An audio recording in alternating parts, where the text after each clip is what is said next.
गुजरात की कंपनी पर मामला दर्ज हुआ है। मध्य प्रदेश सीबीआई ने मामला दर्ज किया है। कंपनी ने फर्जी बैंक गारंटी लगाई थी। 184 करोड़ रुपए की बैंक गारंटी से जुड़ा हुआ ये मामला है। गुजरात की कंपनी पर मामला दर्ज हुआ है। एमपी सीबीआई ने मामला दर्ज किया है। बता दें, कंपनी ने फर्जी बैंक गारंटी लगाई थी और 184 करोड़ रुपए की बैंक गारंटी लगाई गई थी। कोर्ट के आदेश पर सीबीआई ने केस दर्ज कर लिया है। गुजरात की कंपनी पर 30 जून तक जांच के लिए आदेश दिए गए हैं। तो गुजरात की कंपनी पर मामला दर्ज हुआ है। एमपी सीबीआई ने मामला दर्ज कर लिया है। 184 करोड़ रुपए की बैंक गारंटी लगाई थी। कोर्ट के आदेश पर सीबीआई ने केस दर्ज किया। 30 जून तक जांच के लिए आदेश दिए हैं। जल निगम से कंपनी को टेंडर मिला था। कोलकाता के पीएनबी में फर्जी बैंक गारंटी दी गई थी। धोखाधड़ी की धाराओं के तहत केस दर्ज किया गया। बता दें, जल निगम से कंपनी को टेंडर मिला था और इसके साथ ही आपको बता दें कि कोलकाता के पीएनबी में फर्जी बैंक गारंटी दी गई थी। धोखाधड़ी की धाराओं के तहत मामला दर्ज किया गया। उज्जैन और इंदौर में कंपनी काम कर रही है और इसीलिए मामला मध्य प्रदेश से जुड़ा हुआ है। अमृत योजना के तहत गुजरात की कंपनी काम कर रही है, जिस पर अब धोखाधड़ी का केस दर्ज हुआ है और इस मामले की जांच भी शुरू हो चुकी है। एमपी सीबीआई ने मामला दर्ज कर लिया। सीधे रुक करेंगे भोपाल से, हमारे सहयोगी विवेक पांडे लाइव जुड़ गए हैं।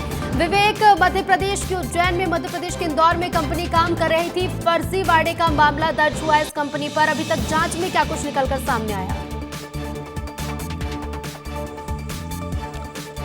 की कंपनी और इसके ऊपर सीबीआई ने केस दर्ज किया और सीबीआई ने कोर्ट के आदेश पे ये केस दर्ज किया है। और इसमें सबसे बड़ा गंभीर आरोप ये है कि अमृत योजना के तहत इंदौर और उज्जैन में ये कंपनी काम कर रही है, लेकिन इसने कोलकाता के पीएनबी ब्रांच में करीब 184 करोड़ रुपए की फर्जी बैंक गारंटी लगाई है। यानी कि बैंक को पैसा नहीं दिया, लेकिन कागजों में पैसा दिया गया है। और इस पूरे मसले में जब बैंक ने जांच शुरू की तो पाया गया कि तीर्थ गोपीकॉन कंपनी ने, जो कि गुजरात में रजिस्टर्ड है और मध्य प्रदेश में काम कर रही है, जिसे जल निगम की तरफ से टेंडर दिया गया है, वो कंपनी 184 करोड़ रुपए सिर्फ कागजों में ही बैंक गारंटी के तौर पर उसने रखा हुआ है, जबकि बैंक के पास वो 184 करोड़ नहीं है।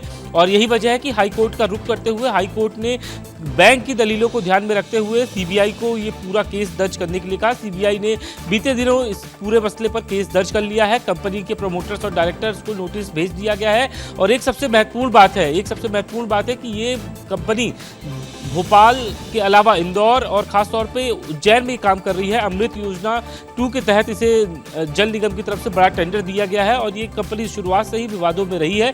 अब सीबीआई ने इसमें मामला दर्ज कर लिया है और जल्द ही इसके प्रमोटर्स और डायरेक्टर्स के साथ पूछताछ होगी कि आखिर इनने पीएनबी के कोलकाता ब्रांच में 184 करोड़ के बैंक को फर्जी बैंक गारंटी कैसे दी, इसमें कौन कौन से लोग शामिल हैं। क्योंकि अगर बैंक का इन्वॉल्वमेंट नहीं होता, बैंक के कर्मचारियों का इन्वॉल्वमेंट नहीं होता, तो इस फर्जी बैंक गारंटी को एक बार वेरीफाई किया जाता।